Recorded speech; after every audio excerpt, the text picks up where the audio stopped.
Contrary to popular belief, the majority of gas stations in the US are not owned by big names like Chevron and Shell.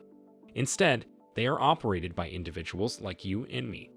The exciting part is that these people have the potential to rake in a whopping $50,000 or more each month. Imagine what you could get by running your own gas station. Financial freedom, the ability to be your own boss, as well as the opportunity to make a significant impact in your community.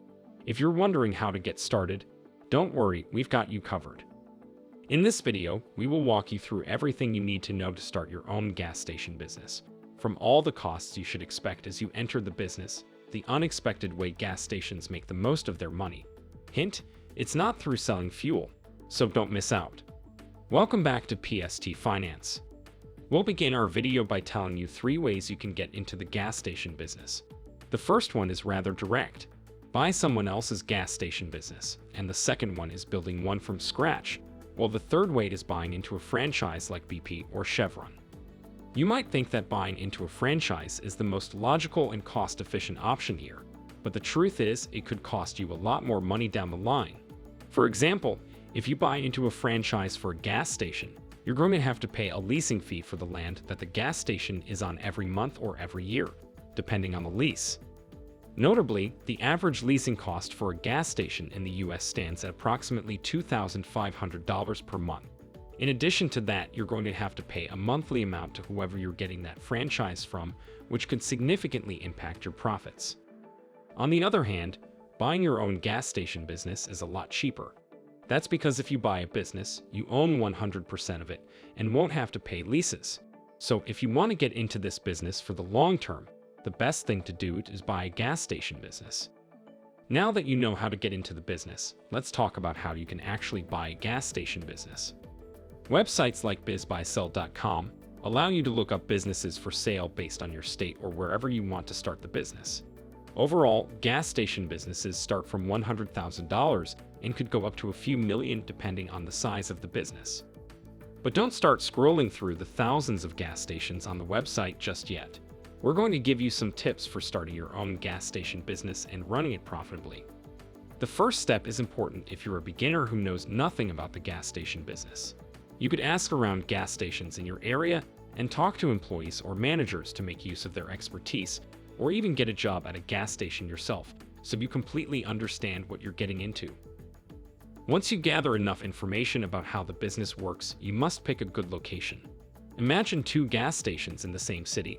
One makes $70,000 per month, and the other only half of that. This is purely based on location. The first gas station gets a lot of traffic, while the second one doesn't. So you'll only be able to make tons of money in this business if you pick the right location.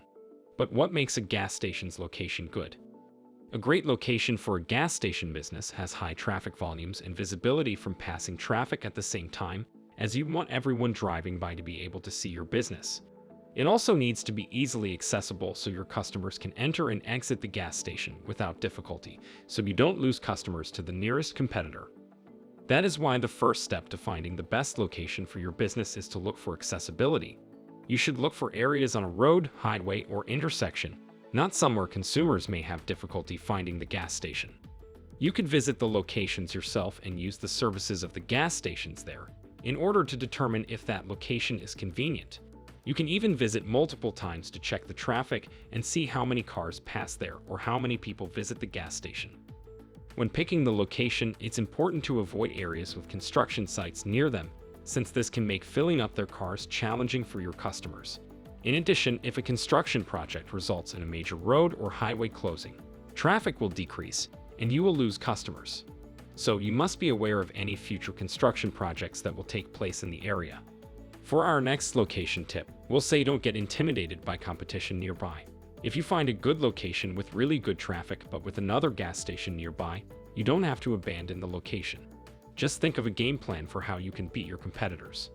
You can make your business stand out more by posting signs outside your site and along the road, or even undercutting your competitors by offering loyalty programs and discounts at your gas station.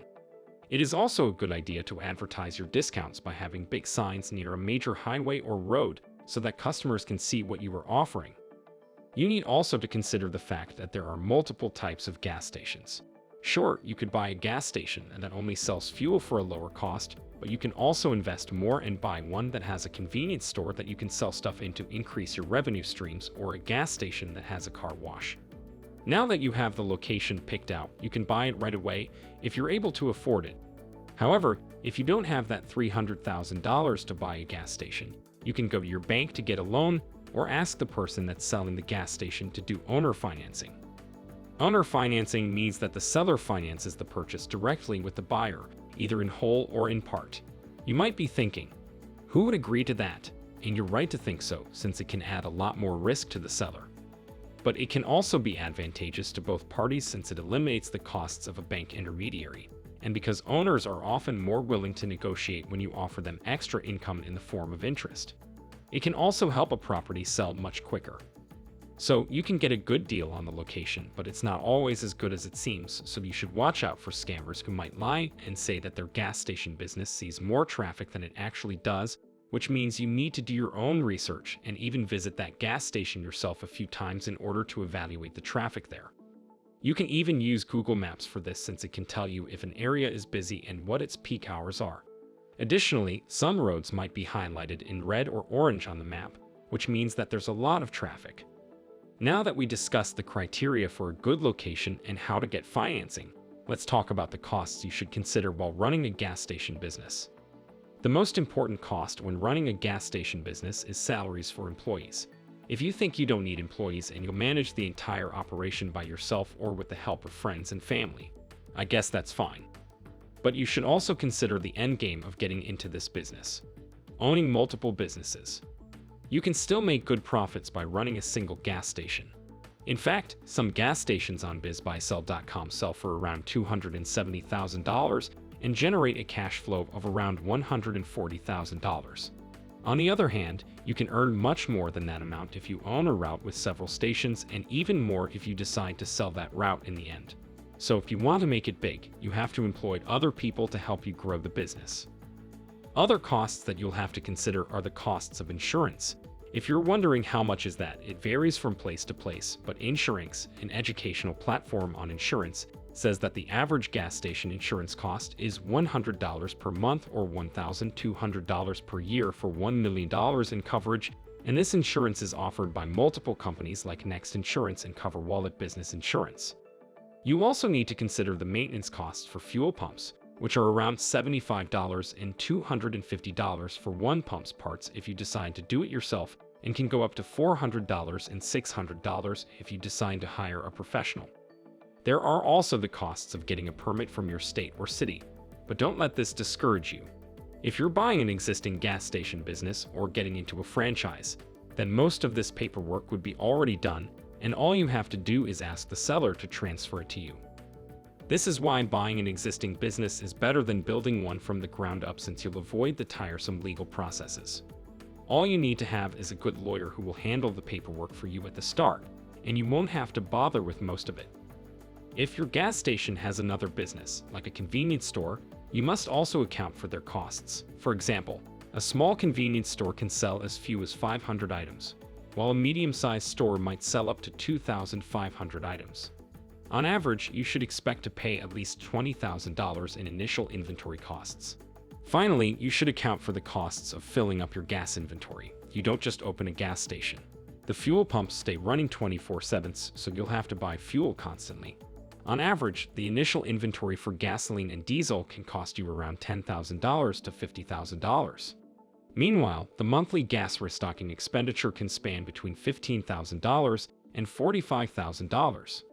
When you account for all these costs, it could cost you around $300,000 to buy the business and from $70,000 to $100,000 to run it. Now, let's talk about the exciting part. How much money can you actually make running a gas station? It might surprise you to know that a lot of gas stations don't make a lot of money from selling fuel. According to 2022 research by IDisWorld, gas stations make an average net margin of just 1.4% on their fuel, and that's far lower than the 7.7% average across all industries. Gas stations actually make the most money from the businesses attached to them, like convenience stores, car washes, or even restaurants. Many gas station owners actually use fuel just to lure people in. I'm sure you've been through this. You go into a gas station and start pumping fuel into your car, and after you are done, you go into the convenience store to buy a snack or a drink. That's how gas station owners make the most money. Some gas station businesses for sale on bizbuysell.com even highlight the amount of money the convenience store makes on its own. This one, for example, earns nearly $55,000 per month from its grocery store. It also sells lottery commissions and earns $1,500 per month, so this is a good thing to include in your offerings. You can even set up your own ATM machine and earn more than $1,000 commission from it. You can check the profits of other gas station businesses online, where sellers list the cash flows their gas stations generate and the price they're selling them for. The most important metrics you need to look at when evaluating a gas station business are the monthly sales of the convenience store, the lottery tickets, and the monthly gallons the station sells. If you think you can't afford a big fancy gas station with a convenience store or car wash, a great tip is to seek out gas station businesses with just a gas station, so it would be selling for less than $100,000, but still has a fairly good location. You could go there and buy that business, then set up some vending machines or even a food truck, and that way you can make some extra money. You can even hire a mechanic and have them do simple car repairs like changing brakes or replacing windshield wipers. A full brake repair costs from $200 to $800, so having a mechanic with you can bring in some extra income. To sum up, having a gas station could be a very lucrative business, but it's not a widely known one. So we tried to give you some tips on how to get started in the gas station business. This type of business still has risks, like the rise of natural gas and EVs. If you want to be in this business for a long time, you should try offering these two options, even though it will be costly. One EV charging unit costs a whopping $100,000. Remember that you must do your due diligence very well and account for potential risks like these two. Hopefully, you can use some of our tips in your own gas station venture one day. Well, that is everything for now. What do you think? Is this a good business idea? Please let us know in the comments below. And if you haven't, please subscribe and leave a like for this video. Your support helps us continue our work. Thanks again for your support, and I will see you in the next one.